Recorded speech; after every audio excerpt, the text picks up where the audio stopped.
तेहेño आरहों आबोआ नागाम are बांग मारे कथा बन आंजोमा। जहाँ लेका लाहातेना वीडियो रे कोयना दिसम कथा रिंग लई ले ताहेन।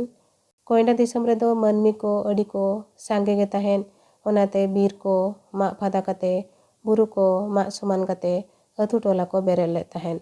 होड़ को अड़ी गे को सांगे गे ताहेन। ओनाते भेगार भेगार परिस रिन होड़ भेगार भेगार अतु टोला आर गाड़ को बेरेल ले ताहेन।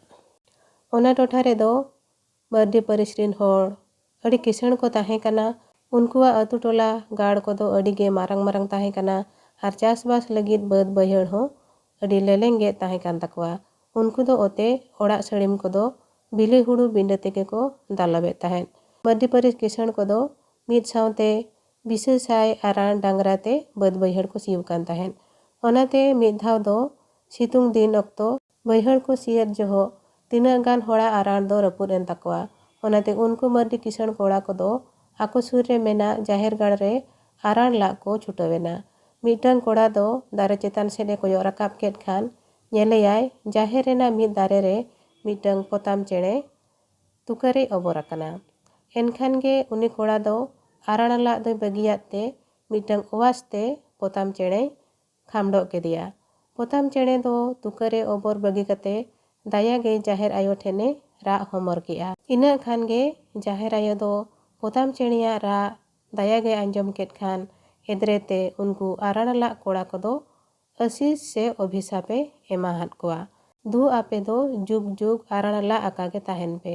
जाहिर आयो नौकान आशीष आड़ंग सावते गे उनको आरान ला कोड़ा को दो इनके आरान ला तुलुज गे सेरमा पुरी ते को रकाबेना आर सेरमा रे इपिल बेनाव कते को ताहेना। नुकु गे आबो दो धरती पुरी खन सेरमा रे आरान ला इपिल मेनते बोन मेता को कना।